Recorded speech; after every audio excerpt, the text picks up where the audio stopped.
If you're familiar at all with the American Revolution of the late 1700s, you may have wondered just how the colonists justified their actions to rebel against the government. Now, many of the Founding Fathers considered themselves Christians, and yet the Bible seems to be pretty clear that Christians are supposed to submit to authority. Romans chapter 13 verses 1 through 7 state, "Everyone should be subject to governing authorities, for there is no authority except those God has established. And whoever rebels against authority is rebelling against what God has ordained, and those who do so will bring judgment on themselves. For rulers hold no terror to those who do right, but only for those who do wrong. If we do what is right, we will not be condemned. For the one in authority is God's servant for your good. But if you do wrong, be afraid, for rulers do not bear the sword for no reason. They are God's servants, agents of wrath to bring punishment on the wrongdoer. And therefore it is necessary to submit to authorities, not only because of possible punishment, but also as a matter of conscience. And this is also why we should pay taxes, for authorities are God's servants who give their time to governing, and we as the subjects are called to give what we owe them, whether it be taxes or revenue, as well as respect and honor." Now you might be raising your eyebrows because the passage that I just referenced probably sounds directly contradictory to the main motives of the colonial rebellion. They were tired of putting up with the British government and believed that a large amount of the taxes that they were forced to pay were unfair and unjust. Now, a lot of people at the forefront of the revolution were also politicians, scholars, and deeply devout men of God, so it might be a bit confusing how they justified their actions to rebel against the government. You see, in the minds of the colonists, they weren't overthrowing the government per se, they were instead correcting the abusive and tyrannical control that they were being subjected to. The colonists, rebels, revolutionaries, founding fathers, whatever you want to call them, believed that their struggle to separate from the rule of the British monarchy was not only biblically legitimate, but was also morally necessary. And so in this video, I'm going to take a look at how they justified it all. The culture of the American colonies in the 1700s was deeply rooted in biblical principles in a lot of ways. And even people like Benjamin Franklin or Thomas Paine, who did not claim Christianity, still held the teachings of the Bible in high regard and recognized its importance. So did an entire group of people that deeply respected and studied the Bible just miss the point of passages like Romans 13, or did they simply just ignore it altogether? Well, according to Professor James Bird of Vanderbilt University, it was actually quite the opposite. See, Bird is a professor of American religious history at Vanderbilt, so the cross-examination of theology and the history of American politics is his bread and butter. You might be surprised to learn that in the colonies, Romans 13 was actually the most talked about passage of the Bible between 1674 and 1800. Now, Bird discovered this during a research endeavor that studied a whole host of sources from the colonial era. Through things like notes, correspondence, and transcriptions, Bird and his research team found over 500 different sermon-related materials containing over 17,000 biblical citations, and the most prominent passage referenced among them all was that of Romans 13. So it's safe to say that the people of the American colonies were definitely thinking about it. And yes, there were a lot of different outlets and resources for people to discuss and share theological and philosophical and political ideas, but the vast majority of these things were discussed in churches, because churches were the center of many communities at the time, and as Bird's research shows, many pastors took the opportunity to discuss the current issues going on. And Bird also makes the very important distinction that much of how Christians of that time viewed the Bible or interpreted its themes is different in many ways from how most might view the Bible today.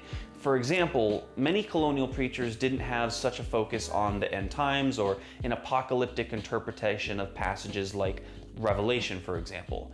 They had what in some ways was a much more practical or applicable way of looking at biblical themes. And one example given by Bird is the passage of Judges 5, which recounts a song by the Israelite Deborah praising Jael for her courage in killing Sisera by driving a tent peg through his head, and then thanking God for the victory. Now, on the surface, it might seem to be a song rejoicing at the gruesome assassination of a political rival, but Bird explains that Judges 5 was one of several influential passages because it showed the colonists a few principles, one of those being that sometimes death and killing are necessary. It also teaches that victory does not only come by providence, but sometimes requires militant initiative and a great deal of personal sacrifice and courage. In other words, if we want to see change, we can't just wait around for a divine act of God to solve all our problems, and sometimes that requires us to go outside of our comfort zones and get our hands dirty. Now, that's not to say that God delights or revels in death and war, but we have to acknowledge that because of the fallen and sinful state of the world, those things are sometimes necessary, and it's not so much about wanting to do them, it's more about sometimes that's what has to be done. Another popular biblical theme from the colonial era that Bird discovered comes from the story of Moses and the exodus of the Israelites from Egypt. Now, the most obvious is that God used Moses to lead his people out of oppression from a foreign government that had been subjecting them for decades and led them to a place where they established their own sovereign country. You can obviously see how they drew some parallels there. But there was also a more political application to the story of Moses in that it showed the people of Israel operating under a system that had many different layers, checks and balances, and stations of authority that diversified power and spread out the responsibility. Now sure, God was ultimately in charge and Moses was his mouthpiece, but Moses worked with dozens of other people that had different but equally important responsibilities. And these people were chosen and elected by the people, not appointed by one single leader to be his personal cabal and help him subjugate the people beneath him. And while there were certainly people in charge and people that weren't, everyone ultimately answered to God and not to a single human with absolute power. Now, if you know your Bible, you would know that eventually Israel decided that they wanted to be like the rest of the world and change their political system to a monarchy. And that's when things started to go downhill for them rather quickly.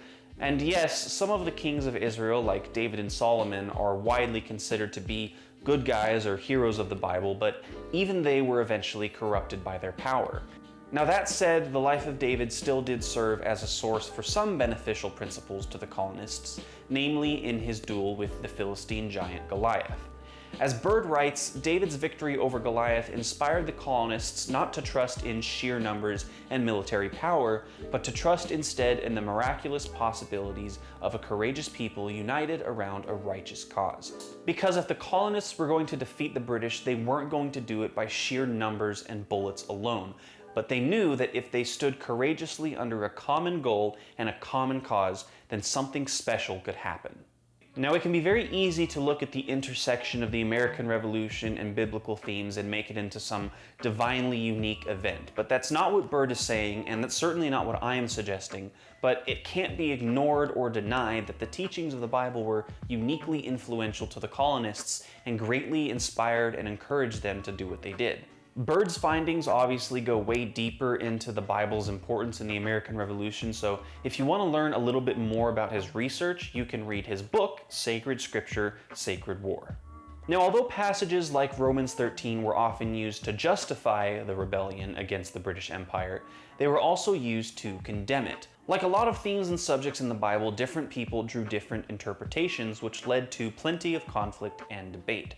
As I mentioned before, Romans 13, if taken at face value, might seem to suggest that when governments are instituted among men, it's our duty to God to do what they say. There was a common sentiment in the colonial era regarding the power of rulers, and it was something called the divine right of kings, which basically says that because kings are rulers, they have a God-ordained right to demand unconditional submission. And this understandably did not sit well with the founding fathers, who argued that the only king with divine right was God himself. The interpretation that seems to have made a bit more sense to the colonists is the one best laid out in a commentary from 1579 called A Defense of Liberty Against Tyrants. So I think it would be worthwhile to take a look at it. While it's not known for sure who wrote the piece, it was most likely a collaboration between two French Huguenot Protestants who were staunch anti-monarchists and proponents for civil liberties. A Defense of Liberty, or ADOLAT as I will refer to it from now on, addresses the concept of a people's responsibility to their authority by breaking it down into four main questions. Now, the entire piece is a bit wordy and hard to read at times because it is a translation from 16th century French and Latin into 16th century English, but I've done my best to put it into words that a modern audience can better understand.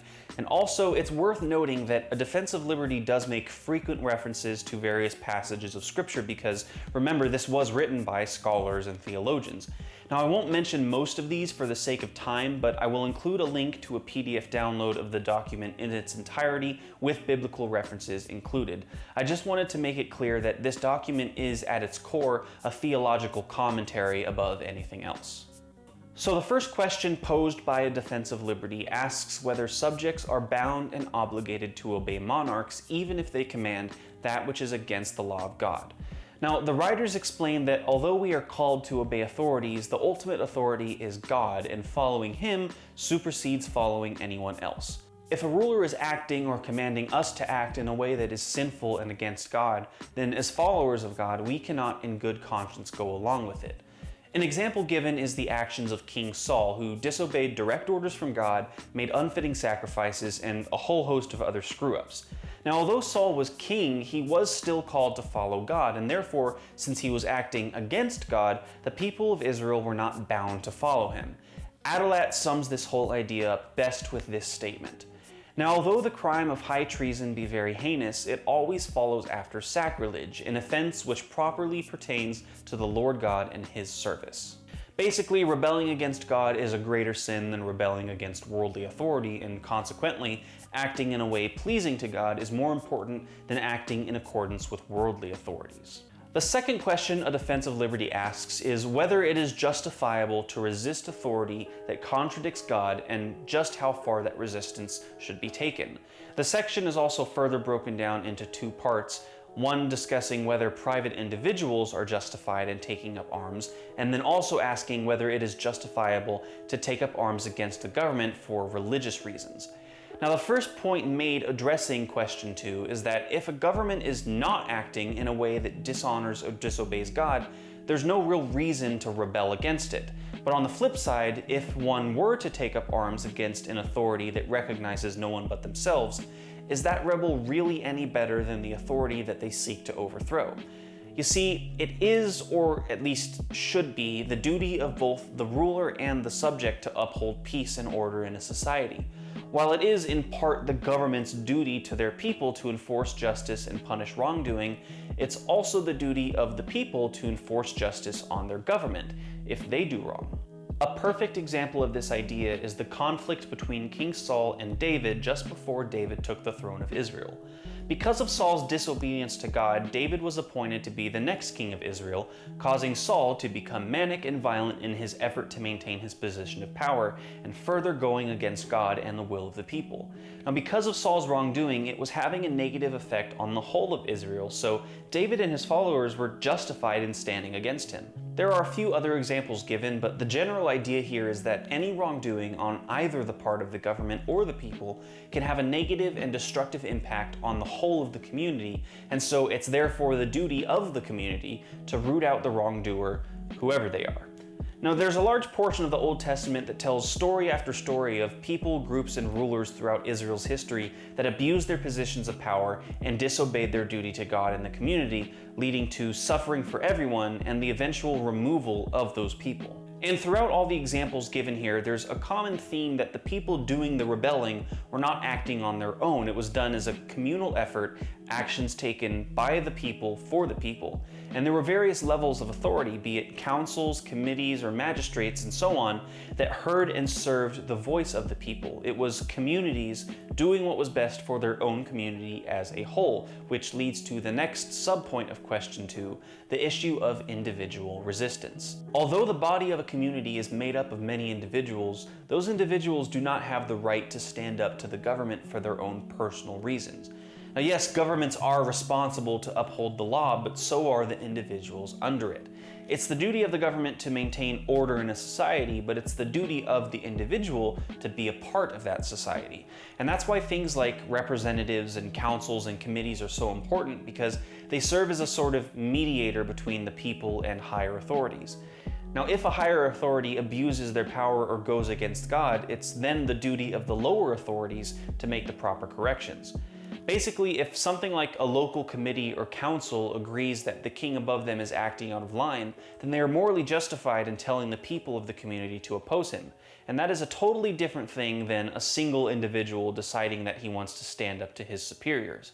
But all of these actions have to be predicated on the motive of following and honoring God and seeking the benefit of the community and not acting on personal gain. There's an obvious intersection of civil duty and duty to God, and that is what is addressed in the next part of question 2, which explores the concept of taking up arms in defense of religion. Now, there are some who would say that those who truly follow God should have nothing to do with violence and that defending religious freedom with weapons is ungodly, but this can be argued with passages like the book of Nehemiah, which tells how the people of Israel worked to rebuild the temple with a tool in one hand and a weapon in the other because they knew that their enemies sought to stop them from worshiping God. The point that ADOLAT makes here is that using violence for religious means should not be done in an effort to advance or increase religious power or impact, but it is justified in protecting and preserving it. Killing someone in the name of God is wrong and blasphemous, but resorting to violent ends as a way to protect and defend God's people is a different thing entirely. And while one might be tempted to bring up the fact that Jesus himself never took up arms during his time on earth, and he even reprimanded Peter for doing just that, the distinction there is that Jesus came as an individual, casting off his position of power and authority, and so his purpose on earth was not political or social, it was to reach the hearts and minds of the people. To sum it up, there are no morally justifiable grounds to use war, violence, and conquest as a means to advance the kingdom of God, but it is entirely justifiable to take up arms in an effort to preserve and defend it. Now, religious aspects of rebellion aside, we now have to discuss the civil and political aspect, which is addressed in the third question of ADOLAT, which asks if it is lawful to resist a ruler who oppresses, ruins, or otherwise threatens their own commonwealth. Now, to start, the writers explain that it is difficult or simply just impossible to convince a corrupt tyrant to change by way of reason or discourse, but good rulers who care will have open ears and open minds. Basically, if you're a bad ruler, you won't care what the book has to say anyway, and if you're a good ruler, you'll take it to heart.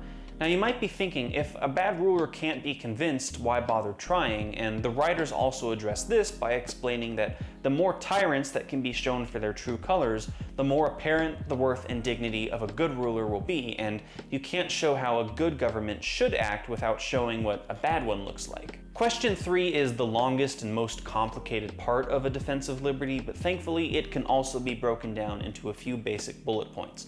The first being that the kings are made by the people. In other words, despite being at a higher position of power and influence, rulers and government officials still come from among the people, and therefore they're no better, no more special, or no more important than anyone else. If anything, they have a higher duty or responsibility to the people because of their position. And even kings or rulers that are put in power by lineage or dynasty still at some point up their family line are somehow elected or appointed by the people. And if such a ruler degenerates into a corrupt tyrant, the people are still completely justified in choosing a different, more worthy person to take their place. And therefore, in a way, the body of the people is, or at least should be, their own rulers. And this goes back to what I said earlier about authorities being accountable to their subordinates, just as much as subordinates are accountable to their authorities. It's because of this that the writers warn against, or at least caution against, leaders being leaders because of lineage, or having some sort of inner circle, because it leads to elitism and a disconnect between the ruling class and the citizens, and it can even cause tension between other elected leaders. And this is also why things like councils, representatives, and multiple layers of government are so important.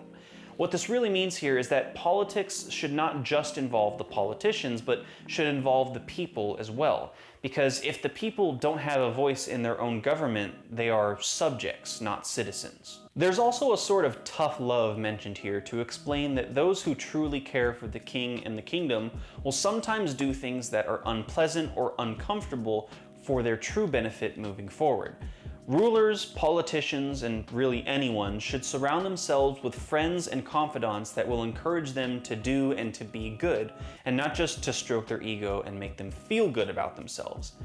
ADOLAT likens this idea to a man surrounded by doctors. We wouldn't say that he's unhealthy just because he has people around him encouraging him to eat right, be healthy, and so on. Those people truly care for him and want what's best for him far more than someone who would just say, yeah, go ahead and eat 55 cheeseburgers just because you want to, even though it will eventually give you a heart attack. The friends of the person who is the ruler are the people who serve him, stroke his ego, and do what he wants. But the friends of the station and role of a ruler are the officers and servants that will push the ruler to do what is best for himself and the kingdom. A king can only be king if he has people to rule over, and if he acts in a way that causes him to lose his kingdom, he's no true king at all. As ADOLAT puts it, the king has his name because of the kingdom, and it's the people who give being and conscience to the kingdom, and if the kingdom is lost or ruined, he would cease to be a king, or at least not truly a king, or else we would take a shadow for a substance. Now, the writers of ADOLAT knew that people would read about things like duty and accountability and politicians being held as equals to the people and say, well, that's a thing of the past. The people don't have any real authority anymore. Politicians are too powerful now and only care about themselves and only do what will give them more power and money. They don't really care about us anymore. Besides, anyone who tries to influence change for the better gets labeled a terrorist or a rebel or an extremist or a crazy person. But they had an excellent answer to this by saying that ignorance and complacency on the part of the people leads to corruption and abuse on the part of the ruler. And if the people are too scared, too stupid, or too uninterested to do anything about it, they really only have themselves to blame. It might seem that we're just harping on the institution of a ruling body here, but that's not really the point behind a defense of liberty. We've talked a lot about what a government shouldn't do or shouldn't look like, but the idea and institution of government is still good and necessary and has a purpose. In a just society, rulers should enforce laws made by the people and for the people, and if those rulers fail at that either by incompetence or malice, it's still unjust.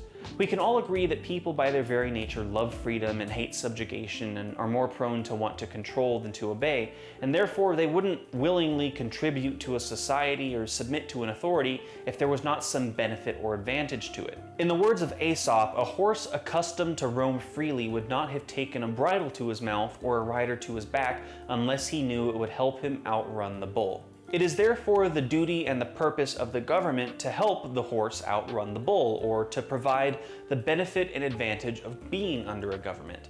That is, to maintain justice, defend the security of the state and the safety of the people, and to sustain those safeguards into the future.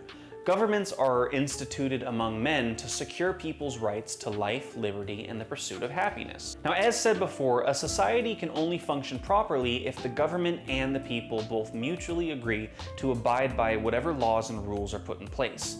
And even though the government enacts and enforces the law, they are still bound to it themselves. We're all familiar with the coronation or inauguration ceremonies where a ruler or government official takes office, and there's almost always a part of that ceremony where the person being appointed makes some sort of oath or promise to honor, uphold, and abide by the law. The writers also harken back to the rulers of places like Sparta or the early and good kings of Israel who regularly came before the people and vowed not only to uphold the law, but also to abide by it themselves. And this is in stark contrast to other rulers like Caesar Augustus, who, despite technically being accountable to the law and answering to the Senate, was really above the law because everyone was too afraid to call him a tyrant. The writers go on to say that neither emperor nor king nor any other princes are admitted to the government of their estates before they have promised to their electors, peers, and governors that they will render to everyone right according to the laws of the country. And this oath is so strict that they cannot alter or innovate anything contrary to the privileges of the countries without the consent of the towns and provinces. If they do it, they are no less guilty of rebellion against the laws than the people are in like manner if they refuse obedience when they command it according to law. So then, if rulers are not above or beyond the law, then how do new laws get made and who has that privilege? And again, this shows the importance of the necessity of multiple layers, roles, and stations of government that allow the people to have a say in how their society is run and to ensure that the whims and wishes of one man or a group of elites does not hold ultimate power. And the best way for rulers to advocate for a law is to lead by example. For instance, if you don't think civilians should have access to firearms as a means of self-defense, then you should lead by example and go without your own heavily armed personal security force. Now, since the welfare of a society depends on the observation of the laws, if the law is tied to the inclinations of one man, then that government, and indeed that society, is not safe, stable, or secure at all. What happens when a person in such a position of power succumbs to their own vanity, their own hubris, or straight up lunacy?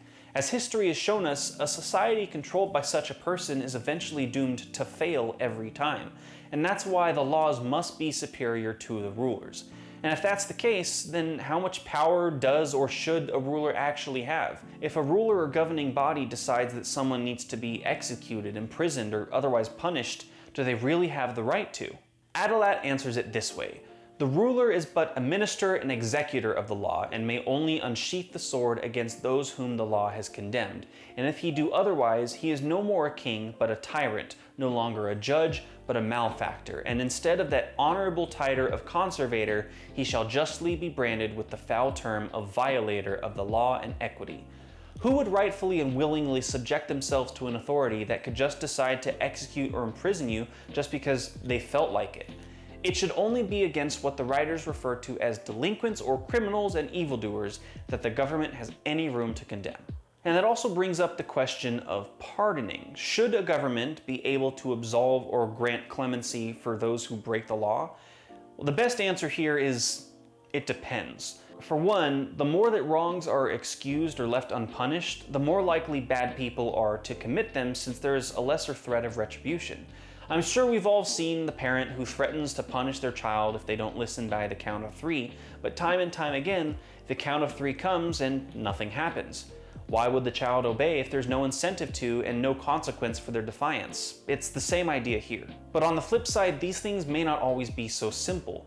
The law might tell us that killing is wrong and will be punished, but does that mean that murdering someone in cold blood is the same as using deadly force for self-defense? Obviously not. So it obviously takes a great deal of wisdom and discretion to determine not only when the law should be upheld, but also when it should be withheld. Now, the writers give the example of a shepherd guarding his flock to visualize the point here. A good shepherd who, after catching a wolf threatening his sheep, would be doing the best thing by killing the wolf instead of letting it go again. Now, while killing it is to some degree cruel and destructive, it's more cruel and destructive to let the wolf go free again, only to come back for the flock later or inspire even more wolves to attack. Now, that's not to say that someone can't or shouldn't ever be pardoned, but that has to be granted as a joint effort of the people and the ruling body, not just the rulers on their own. The laws themselves have the power over the people, and the ruling authorities are merely the administrators and conservators of those laws, because, again, a ruler is no more valuable or important than the people, or as ADOLAT says it, the subjects are the king's brethren, not his slaves. A ruler who governs his people as equals can live securely and rest easy through political hardship, whereas the tyrant will be troubled by anxiety and fear because an angry group of victimized subjects is just one more enemy to look out for. So we've established that a ruler has no right to the people's lives and has no real advantage or superiority over them, and that idea carries forward to talk about the people's goods and property. I'm sure a lot of us are familiar with the idea of all belonging to the king, where people of a country may own things that are ultimately the property of their king, and so they are more akin to tenants or stewards. And that's not right, according to the writers of ADOLAT. If you as a ruler are going to say that you have a right to people's labor and the fruits of that labor just because you're in charge, you're basically treating them like slaves or livestock that are only there for your profit. Here the writers quote Aristotle, who once said that those who endeavor and seek the welfare of the people are truly kings, whereas those who make their own private ends and pleasures the only goal and aim of their desires are truly tyrants. We as a people do not exist for the benefit and good of the government, they exist for ours. So rulers don't truly own the people, they don't truly own the people's stuff, so do they own anything at all? In a short answer, no. Obviously, the government or ruling class itself is made up of individuals, and to that degree, they do have every right to make money, own property, and so on, but a country isn't just made up of places and products. There's people that live and work there, people that own and manage those places and products. So why should a ruling body have any claim to those things? It's also worth noting that if a ruler truly wants what's best for his people and seeks for his domain to prosper, the best way is to shepherd an environment that allows people to seek their own success and happiness. That doesn't mean that from time to time situations may arise where the government needs to make use of people's time, resources, and money, but that should come with the expectation that the people give informed consent with the understanding that such actions are for a designated time and for a specific purpose. The biblical example given is when Solomon required tributes, or what we would call today taxes, from the people of Israel for the purpose of building fortifications and storehouses. And once that project was done, the tax was lifted and everyone moved on. The idea of taxes, as suggested here, is not some arbitrary cost with no express purpose and no end date. A ruler should only require goods, money, and services of the people for a certain goal and only for as long as it takes for that goal to be met. And as much as the government has no right to the goods, services, and property of the people, they have no right to the people themselves either. What the writers are ultimately concerned with in question 3 is the issue of a ruler having ultimate or unlimited authority. I'm sure we're all familiar with the saying, absolute power corrupts absolutely, and this is exactly what they're saying here. The final point of question 3 critiques the idea that rulers are the usufructors of the Commonwealth, or in other words, that they are the owners of the government and benefactors of it, and while it's their duty not to abuse the power given to them, it's also the duty of the people not to give those in authority enough power to abuse. We've established that rulers don't own the people or their property, but the same goes for the systems that oversee those people and things. The duty is to benefit the people they are charged with, not to profit off themselves. There are several different hypotheticals and examples from history given to expand on this idea, but the basic principle is that a good ruler works for the benefit and protection of his people, and a tyrant uses his people for their own personal gain, even if it takes fear, intimidation, and force. The final question posed by A Defense of Liberty asks whether or not people of one country are justified in assisting the people of another country in defending liberty or fighting against oppression. While the motive of charity and concern for our fellow man is a noble cause, the writers are quick to point out that many rulers and countries and people have gone to fight against a foreign enemy in the name of helping or saving others, but only with the true intention of having something to gain. And in the name of fighting against tyranny, they, in their own different way, become tyrants themselves. And that's obviously a terrible way to address such a situation, and definitely not what we mean here. What we're talking about is something like the story of the Good Samaritan on a larger scale. It's helping others because it's the right thing to do, having the ability to do something and then taking that opportunity, being able to protect someone from hurt and harm regardless of who they are or where they're from. That sort of action supersedes government jurisdictions or country borders. Besides, if Jesus can come down from heaven to save us, we can certainly help someone in another country, and to some degree, if we have the power to do so, we have the responsibility. If we have the ability to do good things for other people, we have the moral obligation to do those things. Not only is serving the needs of others a moral duty, but it's one of the foundations of humanity. If we aren't willing to set aside our own interests to help someone else in their hardship, then we're really no different than animals. Treating others unjustly is certainly evil, but failing to protect others from injustice when you could have done something is just as bad in its own way. A Defense of Liberties Against Tyrants is a very complicated commentary on the institution of government, but despite all its wordiness, the 4 main questions really help understand the point the writers are trying to make. Now, as a quick recap, question 1 tells us that while people are called to submit to authorities by God, God is the ultimate authority and is to be followed and feared above anyone or anything else. If an authority acts or pressures us to act in an ungodly or immoral way, it is our duty to God not to submit. Question 2 expands on this idea and explores what resisting authority should look like. It should not be a one-man show just because one person thinks he knows best. A justifiable resistance should be something decided by a community and done for the good of that community. And while there are no morally justifiable grounds to use war, violence, and conquest as a means to advance the kingdom of God, it is entirely justifiable to take up arms in an effort to preserve and defend it, even from your own government. Question 3 addresses the issue of resisting rulers who threaten or abuse their own people and concludes that kings, rulers, and authorities are no better, no more important, and no more superior than anyone else. Everyone in a community, ruler or subject, authority or subordinate, are all part of one system and each have their own roles and duties to serve. And if anything, those in power have a greater responsibility and greater accountability because of their position, and they have no right to subjugate or victimize those beneath them. People have a right to their own time, money, and property, and that cannot be taken or exploited by the government. A good ruler works for the benefit and protection of his people, and a tyrant uses his people for their own personal gain, even if it takes fear, intimidation, and force. The fourth and final question asks whether or not people of one country are justified in assisting the people of another country in defending liberty or fighting against persecution. The writers give plenty of justification on why it's good to leave one's country to help defend the people of another, but with the understanding that it's being done for the sake of charity and justice and not for personal gain. It's about being able to protect someone from hurt and harm regardless of who they are or where they're from, and that sort of action supersedes government jurisdictions and country borders. If you take the time to read through A Defense of Liberty, you'll probably find a lot of parallels with the sentiments behind the Revolution. Even the subjects of Question 4, dealing with foreign bodies assisting others in fighting oppression, correlates to the Revolution because the colonies got a lot of help and support from France. Now, none of this is a coincidence, because remember, many of the Founding Fathers and members of Continental Congress were scholars, politicians, and theologians themselves. So they would have been very familiar with a document like A Defense of Liberty, and they certainly would have used it as a basis and inspiration for their ideas. The Declaration itself was never presented as being full of original ideas, and the writers were actually quite open about having pulled concepts and verbiage from other materials that they had diligently studied and researched. These were not just a bunch of trigger-happy hillbillies banding together to go riot.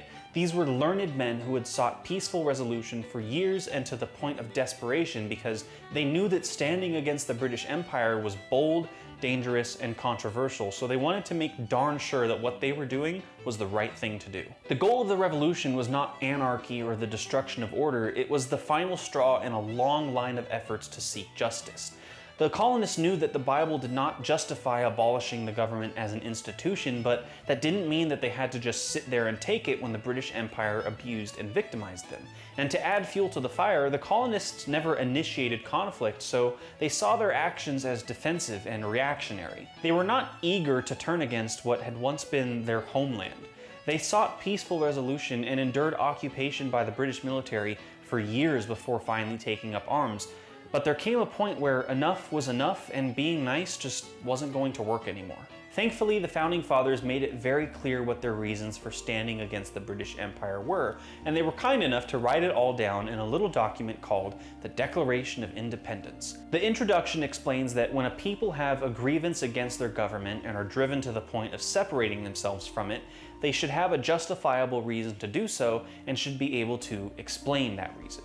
The next section, called the Preamble, is basically an incredibly abridged version of A Defense of Liberty, explaining that revolution is justified when a government abuses its people and harms their natural God-given rights.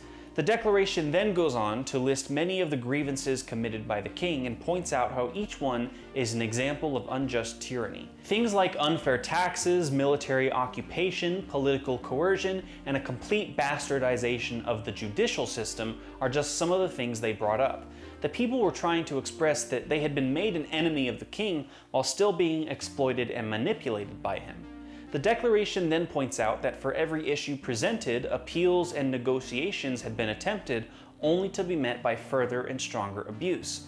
And in a statement that feels straight out of A Defense of Liberty, the Declaration ends this section by saying, "A prince whose character is thus marked by every act which may define a tyrant is unfit to be the ruler of a free people." In the next section, the Declaration explains that the colonists have tried to appeal to their British brethren about their suffering under the king, but like with the king, their cries have fallen on deaf ears. So given all of that information, the Declaration goes on to say that the colonists have no other choice but to separate from the British Empire and to establish their own government.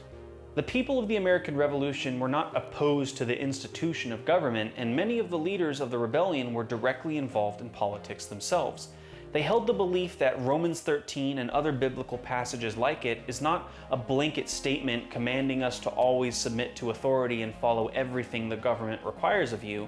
In their minds, it instead gives guidelines on how a godly government should act and what the true purpose of things like laws and taxes are for. If a government or body of authority contradicts or abuses the way God says they should act, then the people under them are not only justified in overthrowing that government and establishing a new one, but it's also their duty to themselves and their community to do so. So now that I've definitely made my way onto a government watch list, I want to make the quick disclaimer that everything I've been saying in this video is a big joke. It was all done for entertainment and was not meant to be taken seriously. I want to thank you all for watching, whether you are a first-time viewer, a return subscriber, or my government-appointed FBI agent, because hey, a view's a view, right? If you like what you see here, make sure you're subscribed so you can stay up to date, and let me know what you think in the comments. Until next time, remember that rebellion to tyrants is obedience to God. Goodbye.